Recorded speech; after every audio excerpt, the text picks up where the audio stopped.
Well, we have reached the end of another 365 days on the calendar, and I'm tallying up my picks for the best films of 2012. Hello there to everyone watching, and thank you once again for returning to RealScreenReviews.com. I'm, of course, movie critic Nick Yacobucci, and as I said, we'll be counting down the top 10 best trips to the movie theater for the year 2012.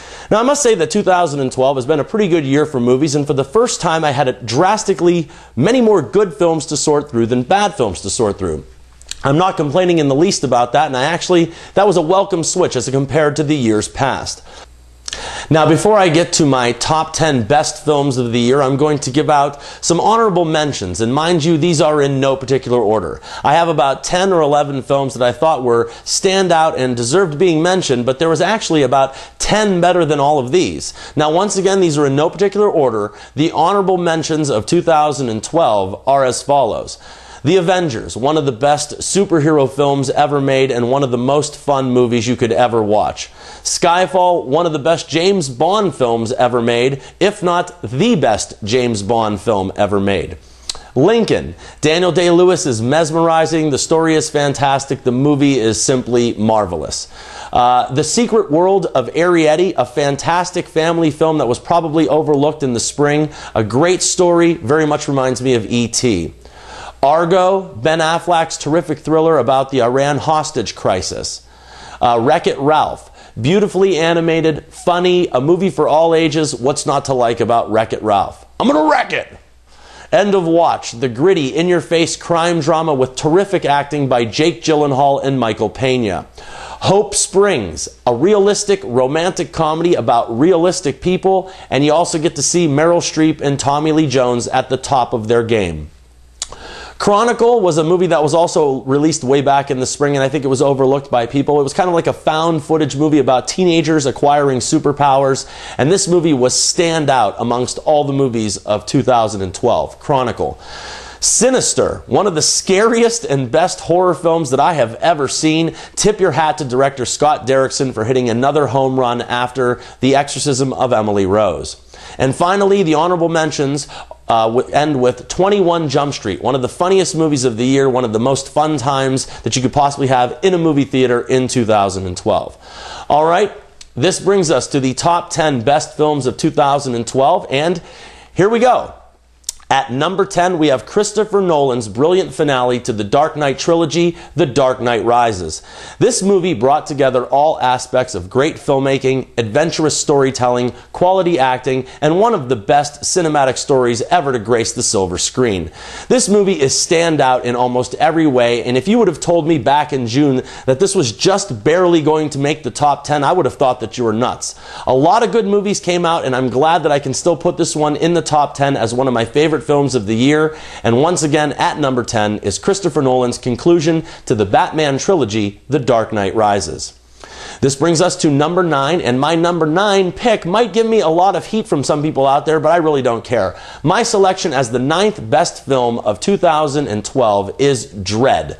Karl Urban stars as the lead character in this revamp of the successful British comic that has run for decades, if I'm not mistaken. I loved every single second of this film, and my biggest complaint was that it could have been longer. It was only like 90 minutes. They could have made another 20 minutes, 30 minutes on top of this. This is one of the bloodiest and most violent films that I have ever seen, and it was an absolute treat to see every moment of it. This movie abandoned a real strong story, but instead gave us a slam bang and an in-your-face feature. If you're looking for a bloody good time, then I highly recommend that you pick up Dredd when it arrives on Blu-ray on January 8th or 9th, I believe. Coming in at number 8 is the Paul Thomas Anderson directed masterpiece appropriately titled The Master. This is a very weird film and could easily be considered more artsy than anything else, but the filmmaking process achieves absolute perfection in this feature.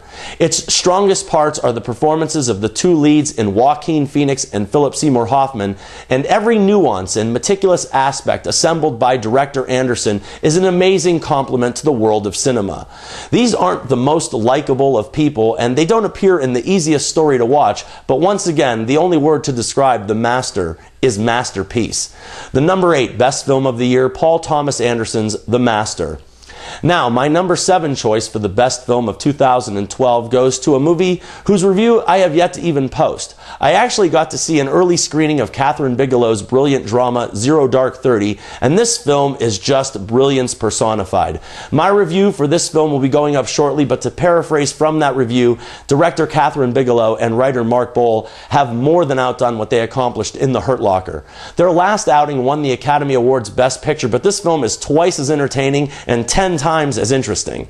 Jessica Chastain and Joel Edgerton shine in this drama that depicts the hunt for the world's greatest terrorist, Osama bin Laden. Be sure to check out my pick for the number 7 best film of the year, and that would be Kathryn Bigelow's military drama, Zero Dark 30.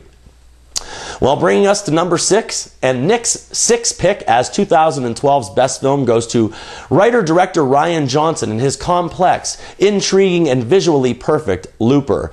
This movie stars Joseph Gordon-Levitt and Bruce Willis as the same person hunting each other down, and in the process they are trying to change the past and the future. There is also a mother and a child that factor into the story, and a bunch of cool special effects that also complement the film. This was just a truly great surprise for me at the multiplex, and I highly recommend that you seek out this very smart and intelligent action/drama.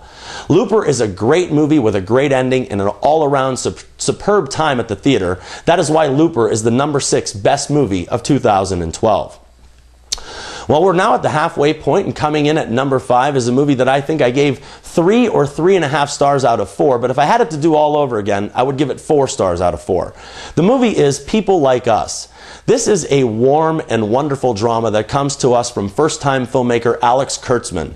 Him and his writing partner have crafted an amazing drama about life, problems, solutions, and family. Chris Pine stars as the lead character, and Elizabeth Banks is nothing short of amazing in her finest hour as an actress. This is a truly great film that was overlooked because it came out in the middle of the summer movie season with 3 other films on a Friday. Whenever that happens, something always falls through the cracks, and People Like Us suffered from that very principle. I cannot recommend enough my number 5 pick for the best film of 2012, People Like Us. Now, my pick as the number 4 best film of 2012 goes to Quentin Tarantino's Christmas present, Django Unchained. I absolutely loved this film, and I think that this is a cinematic treasure, and the only reason that it wasn't higher on my list is because it's so bloody and so violent. Now, it's not that I'm against blood and violence. I actually really like it when it comes to the movies, but when I weighed it against my choices for the 3 best films of the year, the violence came in as a tad bit of a downer. The performances in Django are nothing short of magnificent, and his writing once again is a spot-on bullseye. This was a great movie that was worth the wait, and at 2 hours and 45 minutes, Django Unchained never felt anywhere near that long. A great film, a great movie-going experience, another great present from Quentin Tarantino, and that would be Django Unchained, or the number 4 best film of the year. Well, we're now going into the top 3 best films of 2012, and my number 3 pick for the best film of the year goes to the exquisite teenage drama, The Perks of Being a Wallflower. This film was adapted from the novel of the same name, and in fact, the author of both the novel and the screenplay sat in the director's chair and saw this adaptation come to life on the big screen. I think that this is probably one of the biggest reasons why this was such a success on the big screen, and that's to say that the vision and central idea was never molested or trampled in its transition from written word to silver screen. Writer-director Stephen Chbosky has crafted a beautiful and wonderful drama with not 1, not 2, but 3 amazing performances from 3 amazing performers. Logan Lerman, Emma Watson, and Ezra Miller shine brighter than the sun in this awesome coming-of-age tale, and probably the best movie of its kind since the name of John Hughes appeared in front of the title. Do yourself a favor and see The Perks of Being a Wallflower, the number 3 best film of 2012. Now, I must say that my number 1 and number 2 choices could easily be flip-flopped, and were many times before this recording. It's very difficult to pick, but I'm going to say that the number 2 best film of 2012 goes to Ang Lee and his amazing original tale of survival entitled The Life of Pi. This film was said to be a book that was unfilmable, but not only did Ang Lee prove them wrong, he also created an end result of pure cinematic perfection. This film is a triumph of the human spirit in every sense of the word, and I really can't remember such a moving experience in a movie theater in quite some time. The performance of the lead is standout, the special effects are seamlessly realistic, and on a whole, this film is just plain excellence. My choice as 2012's second best film of the year, The Life of Pi. Okay, now I think that it's funny because the film that I'm picking as the best film of 2012 opened in limited release about a month ago. And where I live, it only actually opened today, and I couldn't be happier that I was able to see this film before I tallied up this list. Nick's pick as the best movie of 2012 is David O. Russell's amazing drama and comedy, The Silver Linings Playbook. Once again, this director seems to get the best performances out of a dozen actors all at the same time and all in the same movie. And in the process, he creates a warm, realistic, and funny time at the theater. Bradley Cooper and Jennifer Lawrence have never been better as actors, and their chemistry together is only one aspect that makes this movie great. Robert De Niro hasn't given a better performance in the last 15 years, and what a treat it was to see Chris Tucker on screen once again. This film realistically and honestly depicts mental illness and the struggle that goes with it, but also has time to let the audience fall in love with the two leads. I don't say this very often, but it was my privilege to see The Silver Linings Playbook, or the #1 best film of 2012. Well, I guess that's going to do it for me, people, and I might add that it was a very tough year to tally up the best films. There were many good films this year, and there were many more good films than bad films, and let's just hope that Hollywood continues this trend in 2013.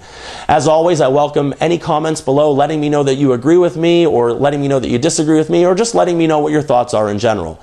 If you've enjoyed this review, please click like and give me a thumbs up, or subscribe to Real Screen Reviews if you haven't yet already. I'm sure that I'll be returning soon enough with more movie and trailer reviews. And until then, remember, this is Nick Yakabuchi saying, I'm not always right, but only when it comes to the movies, and thank you for your attention.